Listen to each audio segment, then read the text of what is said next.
In the kickoff video for Beneath the Surface, I covered Matt Grajewski's double yard sale, and you guys loved it. In this episode of Beneath the Surface, we're covering Matt Grajewski's single yard sale. Wait till you see this thing swim. Just wait.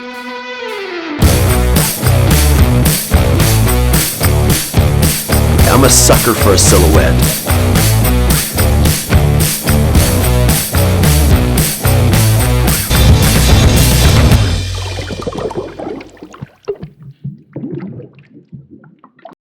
So just like we said in the first video, Matt is a dad, a fisherman, a hunter. He works with Renzetti. He's just genuinely one of the good guys of the sport. If you didn't see the double yard sale video, I'll put a little link up here. Go check it out after this video's over.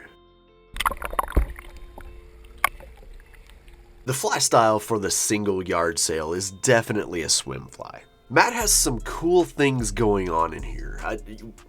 I talk about the push-pull effect with my knucklehead, and he pulls off the same kind of effect, but with completely hidden foam. That's right, there's foam in here, and keel weight. This fly screams swim fly, but there is quite a bit going on in this body. So the material side of things is probably the biggest part of this video. The very first thing that's tied in is the keel weight. So this hidden keel weight that hangs off the back, just like that, it's that loop of lead. It extends the weight back into open air.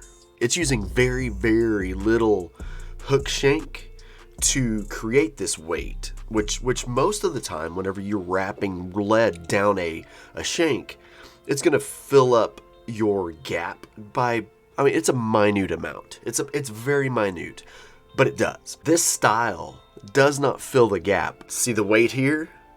And then there's nothing under here tied in that fills this gap at all. At all.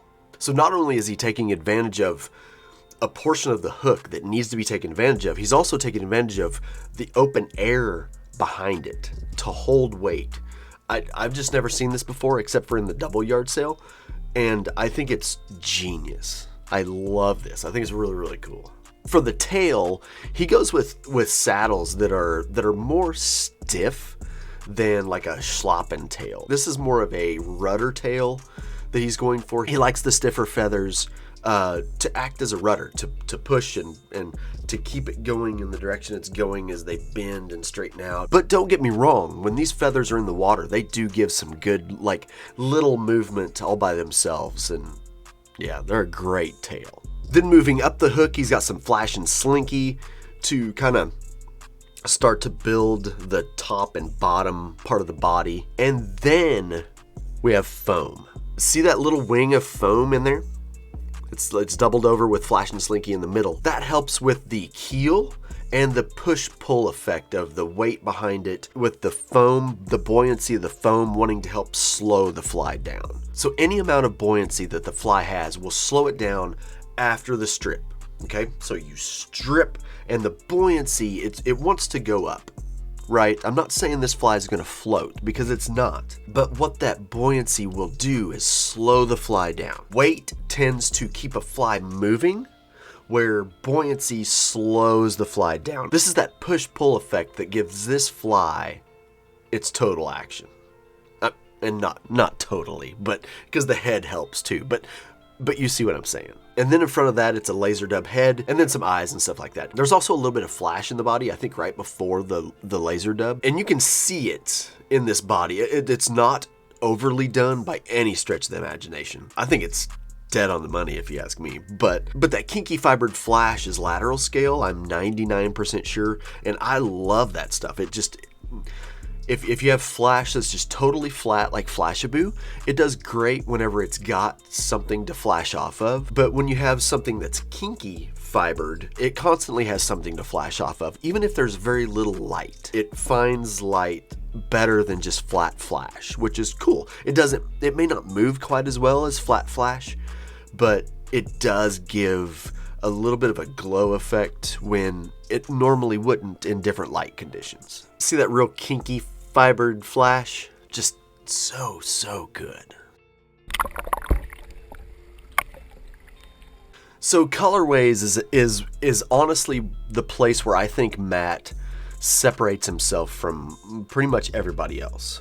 Matt will put colors together that I would have never dreamed of being good looking, and they are remarkable. They are fantastic. He also does the barring, and he does the metallic barring on top of black, so it creates this depth of colors. I've never seen anybody do this, and I think it's the coolest thing in the world. But Matt has everything from completely natural colors all the way to crazy vibrant colors, and literally everything in between.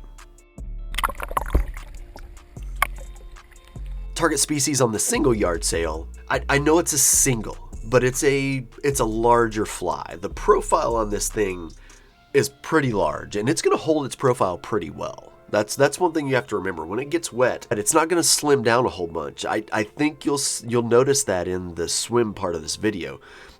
It holds its profile really, really well. So I'm thinking like stripers, especially stripers, smallmouth, largemouth, river muskie, pike, that kind of stuff. But that profile is pretty nasty.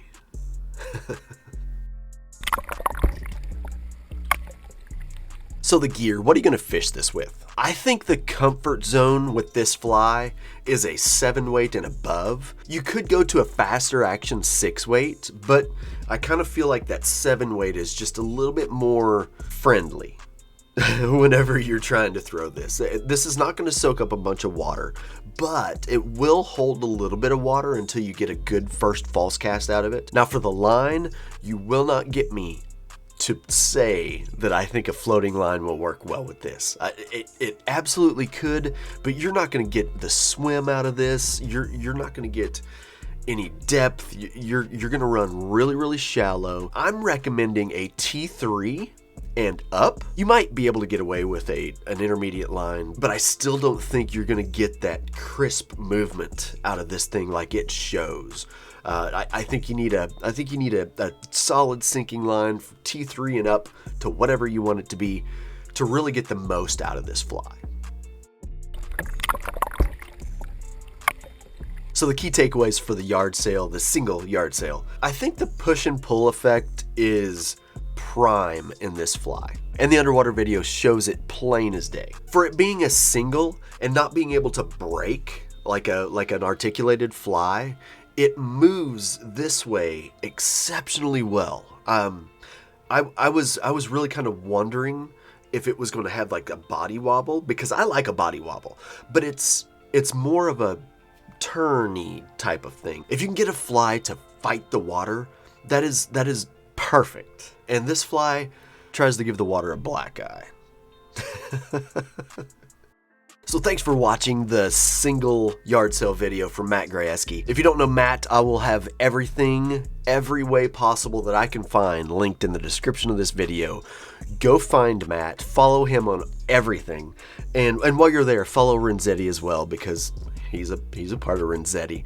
But this is a good fly, guys. It's a single that I hate to put it this way, and it's not a check against Matt by any means, but when he first sent it to me, I was like, oh, it's a single.